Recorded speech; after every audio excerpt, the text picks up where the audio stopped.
Hey, how's it going, everybody? Lunchmade here. My name's Todd Clark. A lot of people know me as Lunchmade. Where did Lunchmade come from? You'll learn if you keep watching these installments. These are just going to get started for you. There's going to be a lot of different podcasts that I'm going to shoot out. I have a lot of information to give to people. It all started with baseball. I love baseball. I can remember wearing jeans and t-ball, and that was here in San Diego. So I started collecting baseball cards at a really early age. I'm a Generation X kid, so I really started getting into baseball cards around 1984. And in 1984, here in San Diego, we had something called Price Club, which today is Costco. And in 1984, I used to go with my dad to Price Club, and we would get boxes of Topps, Donruss, and Fleer. And that started me in the love of baseball card collecting, and then it led to autograph collecting.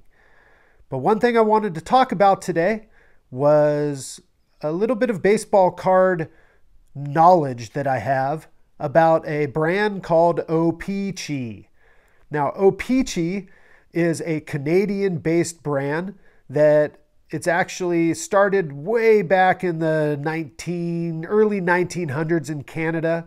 The name O-Pee-Chee comes from an indigenous tribe in that area of the Saskatchewan region, the Ojibwe, and it's a Canadian candy company.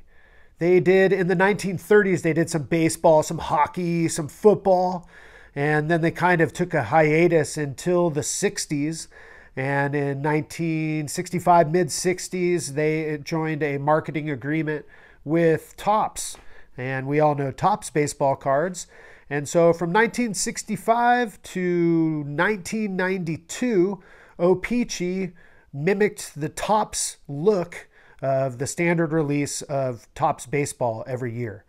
Now, this look was almost exactly the same, except for you would have a little bit of a logo difference on the front of the cards, and on the back of the cards, the half would be in English, the other half would be in French, because we're now dealing with Canadians. So these cards, I fell in love with them around 1984. This was when I started collecting, and we used to go to places like the Scottish Rite Center here in San Diego to baseball card conventions, or card shows as we like to call them. And I first found a box of 1984 O-Pee-Chee, and I loved them so much, and it was a incomplete set, and I decided to buy them with my dad so I could have this set and learn how to complete the set. Well, I never did so. I ended up sniping some cards from it, like the Mattingly and the Dwight Gooden, cards that were like the Tony Gwynn, and they're part of my standard collection. I just could never keep the collection together because I love the cards so much. So O-Pee-Chee cards, and I'm going to show you some during this video. They're super cool. They just have a couple different differences. Yeah, that's pretty standard right there. No, they have differences in their cards, and why I fell in love with them is you couldn't really get them. They weren't attainable as many of the other baseball cards that you could get back in the days. So I had all the standard Topps and the standard, Donruss and Fleer. And I was actually looking at cards today, and I came across a bunch of my Ron Kittles, Ron Kittle played for the White Sox, played with a couple other teams, but his big year was in 1983 with the White Sox, where he won the Rookie of the Year. After that, he pretty much did nothing, but that's when I was in 4th and 5th grade, and Ron Kittle was someone that I liked, a big country-bred boy that could just hit a bomb. And I was into Mike Schmidt, so Ron Kittle was kind of a guy that I liked for a while, so I started collecting his cards. Well, I ran into a bunch of his cards today, and I saw one of the O-Pee-Chee cards on top, and that's what got me thinking. I don't know if everyone knows about O-Pee-Chee. So hopefully at the end of this, you'll know a little bit more about the brand of O-Pee-Chee. From 65 to 92, they mimicked the Topps look. And then in 1993, they decided to go out on their own and do a different style, and it really didn't work for them. The 93 design wasn't very hot. And then in 1994, baseball had its strike. Also, that same year, that's when Gwynn hit the 394, which is the best average that we've had since Ted Williams. Too bad we couldn't finish out that season, and too bad for O-Pee-Chee because that strike, the labor disputes really hurt them, as well as in 1994 and 1995. There was a lockout in NHL, which ended up hurting them because O-Pee-Chee, being a Canadian brand, always did hockey. So after that, I think in 1995, they were sold to Nestle. And in 2007, I think that Upper Deck acquired him. And we all know Upper Deck, especially the Ken Griffey Jr. rookie card. Well, Upper Deck is a Carlsbad company here, San Diego area. So we were way into all their cards and releases back in the days. And I don't know much about Upper Deck anymore, but I do know they carry the O-Pee-Chee brand now. Here's a card that I wanted to share with you that's an O-Pee-Chee, and I'll show more of these at the end.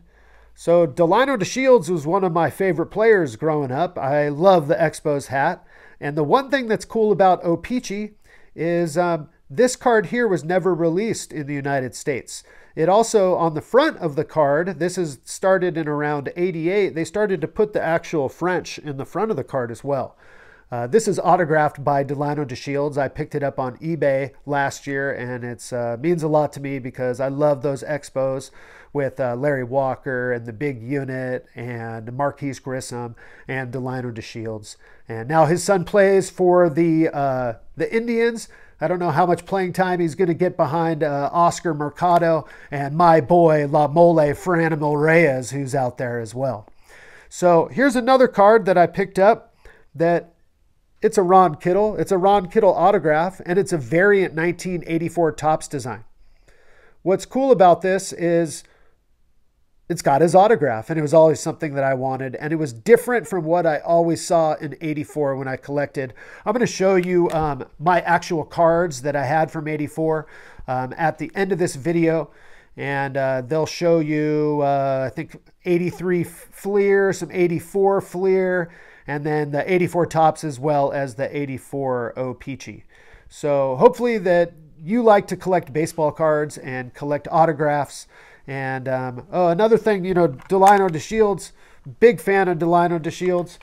We got right here a 1991 starting lineup Delino DeShields. So I'm a big collector. If you collect as well, why don't you go ahead and smash that button right there, the like button for YouTube.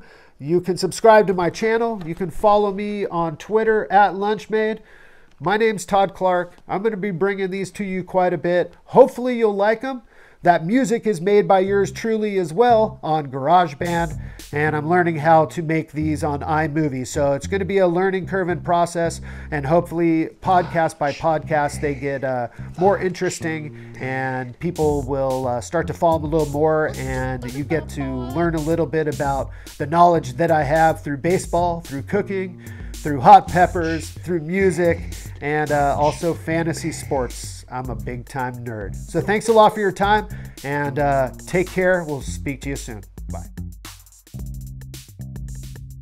Lunchmade.